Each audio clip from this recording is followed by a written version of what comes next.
Sadar nggak sadar, persoalan ormas di Indonesia sangatlah pelik. Contoh dulu kasus Ahok di Pilkada DKI, kalau tidak digerakkan oleh ormas, tidak akan semasif itu. Pemilu tahun 2029 juga mengalami pertentangan yang sangat tajam. Wakil presidennya kental dengan unsur ormas keagamaan. Tahun 2024 terdapat kebijakan yang mengagetkan publik, yaitu konsesi tambang diserahkan kepada ormas secara prioritas. Mahkamah Konstitusi sebelumnya konsisten menjaga yang dimaksud dengan prioritas adalah kepada BUMN.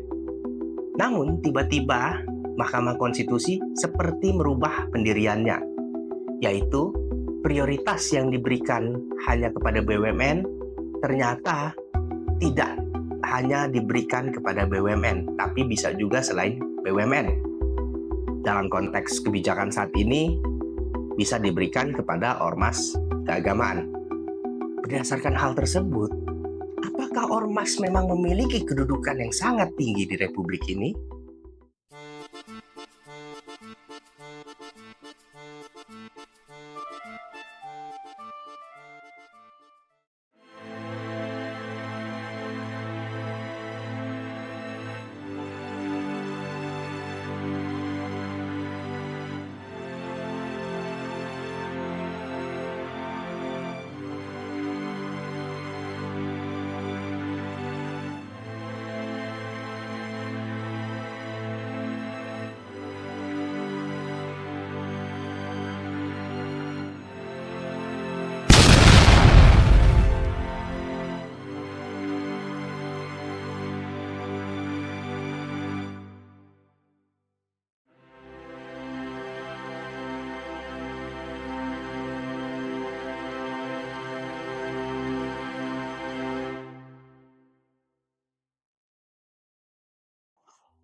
Pilkada DKI dan pemilu tahun 2019 menyisakan bahan kontemplasi yang sangat mendalam.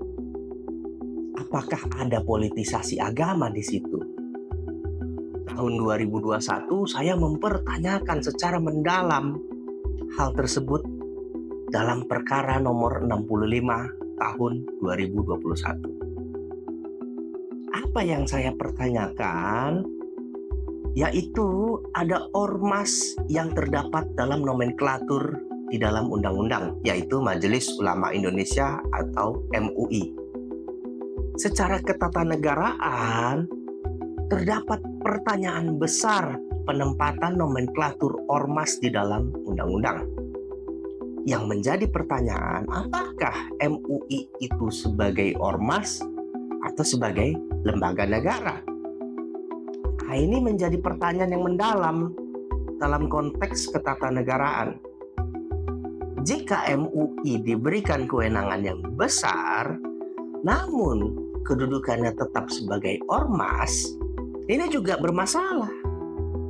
Andaikan terjadi permasalahan di dalam internal ormas, namun kewenangannya sudah diberikan kepada MUI mengenai ekonomi syariah, lalu bagaimana nasib ekonomi syariah ketika MUI-nya bermasalah? Ini pertanyaan yang harus dijawab secara ketatanegaraan. Ada satu paper yang membahas mengenai kedudukan MUI ini dalam konteks sosial politik. Jadi ada dinamika di dalam MUI yang seolah-olah menjadi perebutan pengaruh. Baca saja paper ini. Nah, mungkin saja ini kita kalau berandai-andai, berasumsi pemilu sebelumnya yaitu di 2019 mempunyai implikasi terhadap situasi sosial politik khususnya Islam di Indonesia setelahnya. Mungkin saja ada rencana redistribusi lahan oleh pemerintah melalui MUI. Dan ini akan menjadi pertanyaan besar karena sebelumnya pemerintah itu melakukan tindakan pembubaran terhadap ormas agama. Nah, ini akan menjadi perdebatan panjang mengenai ormas mana yang paling berhak untuk mendapatkan lahan. Nah, kenapa misalnya bisa kita asumsikan ada pola redistribusi melalui MUI. Kenapa bisa? Kita bisa berasumsi karena hanya MUI yang dinyatakan di dalam undang-undang. Sedangkan perkara saya mempertanyakan, apakah bisa nomenklatur ormas itu dinyatakan dalam undang-undang? Nah, makanya kasus saya ini yang di Mahkamah Konstitusi akan sangat kritikal, akan menentukan pola redistribusi kekayaan alam di Indonesia, khususnya jika memang direncanakan melalui ormas, khususnya ormas keagamaan. Jika Mahkamah Konstitusi mengabulkan, tentu akan mempengaruhi pola itu. Nah, tapi Mahkamah Konstitusi menolak permohonan saya. Tapi saya tidak berdiam diri. Saya juga melaporkan ke Majelis Kehormatan Mahkamah Konstitusi dan terus menguji undang-undang yang berkaitan. Apakah ada efeknya? Secara tidak langsung, kalau kita pelajari undang-undang yang ada setelah perkara tersebut, ada perubahan yang substansial yang dilakukan oleh DPR. Melalui Undang-Undang P2SK, DPR merubah nomenklatur Majelis Ulama Indonesia di dalam pasal 337 huruf A Undang-Undang P2SK seperti berikut. Nah, ini menjadi pertanyaan, apakah maksudnya memang nomenklatur ormas itu tidak bisa ada di dalam undang-undang atau tidak? Karena sebelumnya nomenklatur ormas itu ada di dalam undang-undang. Nah, ini menjadi pertanyaan satu politik hukum yang serius.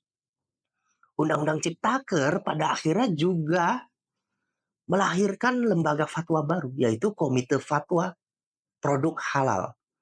Dan ini menjadi perdebatan yang sangat panjang di Mahkamah Konstitusi dalam perkara nomor 49 tahun 2023 dan perkara nomor 58 tahun 2023, yang mana yang nomor 58 saya yang juga mengajukan. Perdebatan dalam perkara tersebut sangat dalam sekali, terutama yang membahas mengenai relasi negara dan agama. Dan di balik itu juga sebenarnya ada perkara MK-MK yang belum digubris sampai sekarang. Yes, bagi saya itu seharusnya paralel dengan perkara-perkara yang saya ajukan sebelumnya. Karena akan menentukan bagaimana putusan yang akan diberikan. Opini pribadi saya, perkara-perkara tersebut memiliki keterkaitan dengan kebijakan pemberian tambang kepada ormas keagamaan. Dan akhirnya kita lihat, di ujung masa jabatan Presiden Joko Widodo, akhirnya kebijakan tersebut dikeluarkan yang mengejutkan masyarakat. Seolah-olah show must go on. Nah, hebatnya ini, asumsi saya ini ormas ini seperti kuat sekali pengaruhnya di Indonesia ini. Dan saya melihat di perkara yang terkait ormas keagamaan dalam konsesi tambang, Mahkamah Konstitusi seolah-olah merubah pendiriannya. Kalau kita pelajari bagaimana Mahkamah Konstitusi konsisten menjaga pasal 33 ayat 3 Undang-Undang Dasar 1945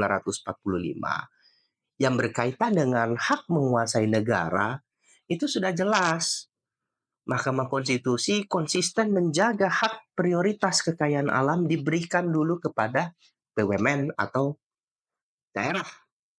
Dan itu secara tegas terkait tambang ada dalam putusan Mahkamah Konstitusi nomor 64 tahun 2020. Namun belakangan ini seolah-olah Mahkamah Konstitusi berubah pendiriannya. Dan akhirnya memaknai bahwa makna prioritas itu tidak hanya milik BUMN, tetapi bisa diberikan kepada selain BUMN. Nah, ini menjadi pertanyaan. Apakah ini sebuah inkonsistensi atau tidak?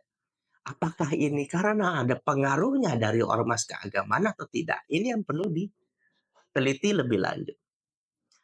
Kalau kita berandai-andai, kalau memang ternyata ada sesuatu di baliknya, apakah ini yang dimaksud dengan totalitarianisme baru menurut Profesor Jimli Asidik?